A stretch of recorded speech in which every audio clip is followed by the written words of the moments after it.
हे traders, कैसे हो आप सब। चलिए आज मैं आपको बताती हूँ कि डेरिवेटिव्स क्या होता है, टाइप्स ऑफ डेरिवेटिव्स कौन से हैं और डेरिवेटिव्स एग्जिस्ट क्यों करते हैं। सिंपल लैंग्वेज में समझो, डेरिवेटिव्स का मतलब होता है किसी और चीज से निकली हुई वैल्यू, मतलब इसका खुद का कोई भी एग्जिस्टेंस नहीं होता है। मान लो तुम टमाटर लेने सब्जी मंडी गए, वहाँ टमाटर का प्राइस 20 रुपए किलो है। अब तुम शॉप वाले को बोलते हो कि 1 महीने के बाद मुझे 100 किलो टमाटर चाहिए और आज ही डील लॉक करते हो, मान लो 22 रुपए किलो पे। तो अब आपके और सब्जी मंडी वाले के बीच में एक कॉन्ट्रैक्ट हुआ, राइट। अब ये जो आपका कॉन्ट्रैक्ट बना वो टमाटर के प्राइस पे डिपेंड करता है, इसलिए वो कॉन्ट्रैक्ट डेरिवेटिव है। यहाँ तक समझ आई बात।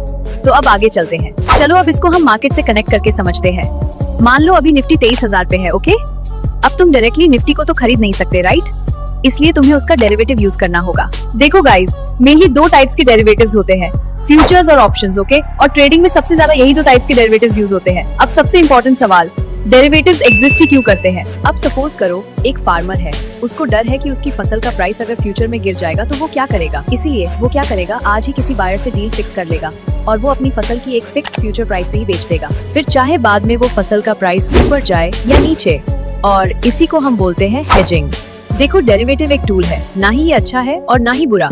आप इसे यूज कैसे करते हो सिर्फ वो मैटर करता है। एक लाइन में याद रखो, डेरिवेटिव एक ऐसा फाइनेंशियल कॉन्ट्रैक्ट है जो किसी और अंडरलाइंग एसेट पे डिपेंड करता है और वो हेजिंग, स्पेक्यूलेशन और लेवरेज पर्पस के लिए यूज होता है। ओके, बात समझ में आ रही है ना।